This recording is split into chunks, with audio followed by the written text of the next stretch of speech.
We all grow up with this story that human history is just this one long, steady climb upwards, from caves to skyscrapers, right? But what if I told you that the single biggest leap forward we ever took was actually a giant trap? So let's just get right to it and ask the big question. Was farming, the very thing that our entire civilization is built on, the worst mistake our species ever made? It sounds completely insane, I know, but stick with me because the evidence is actually pretty convincing. I mean, you remember the story from the history books, right? Farming was our savior. It freed us from this, brutal day-to-day struggle for survival and gave us the time and stability to build everything. Cities, art, science. It's supposed to be the heroic start to, well, everything. But what if that heroic story we all learned isn't the whole picture? What if it's kind of like a bit of propaganda we've been telling ourselves for the last 10,000 years? Let's peel back that happy narrative for a second and look at what life was really like for the very first farmers. Okay, check this out. When you put them side by side, it's kind of shocking. On one side, you've got the hunter-gatherer life. They had an incredibly varied and healthy diet. They actually worked less, and they had this deep encyclopedic knowledge of their environment.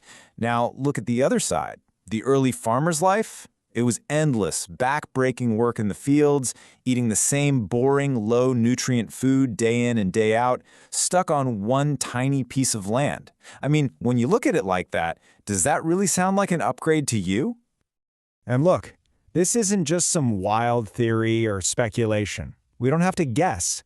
The proof of how hard this life was is literally written in the bones of our ancestors.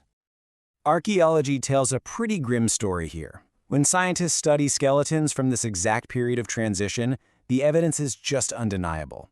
We see rampant malnutrition. Humans actually got shorter on average. Their immune systems got weaker, and you see this huge spike in diseases.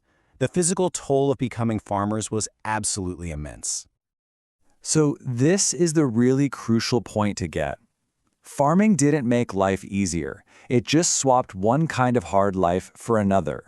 It traded the occasional high-stakes risk of the hunt for the constant, soul-crushing, day-in, day-out drudgery of the field.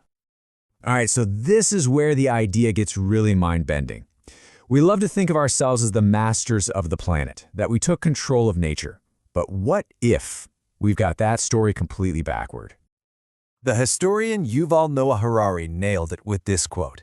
"It was wheat that domesticated us, not the other way around." Just let that sink in for a second. Wheat, on its own, couldn't really spread that far, but it was clever. It dangled all these calories in front of us, and what do? We became its servants. We cleared forests for it, we carried water to it, we killed its pests, and we spread it all over the globe. So, who's really in charge here? It was, for all intents and purposes, a deal with the devil. We as a species made a trade. We gave up the health, the freedom, and the free time of the individual in exchange for one thing: the ability to support a huge, and I mean huge, explosion in our population. And wow, this chart just lays it all out there. As hunter-gatherers, there were only a few million of us on the entire planet. After we started farming, we exploded into the billions.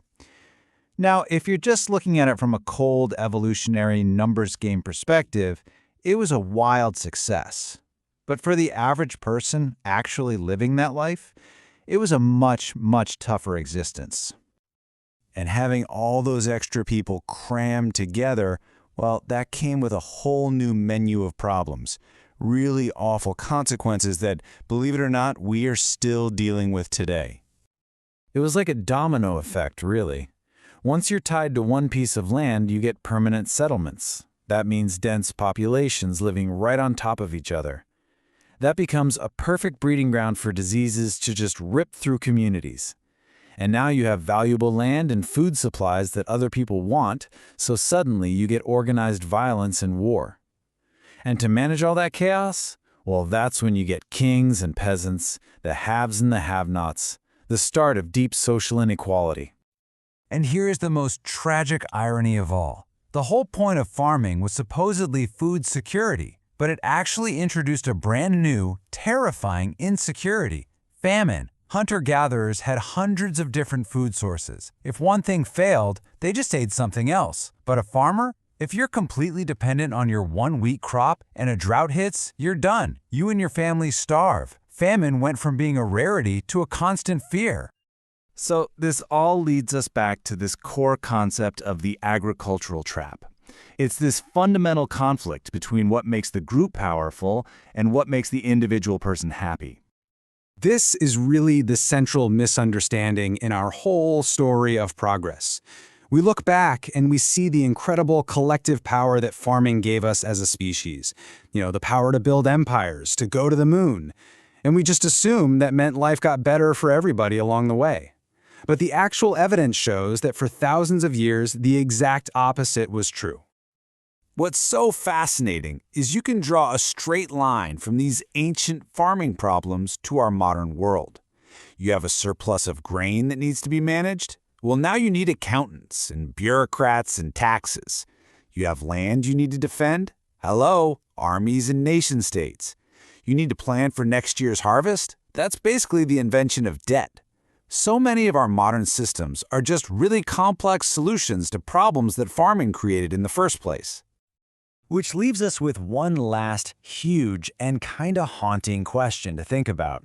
In our big, celebrated march of progress, did we accidentally trade away a life of individual freedom and fulfillment for one of systemic entrapment? It's a question that's rooted 10,000 years in the past, but it's one we are absolutely still answering today.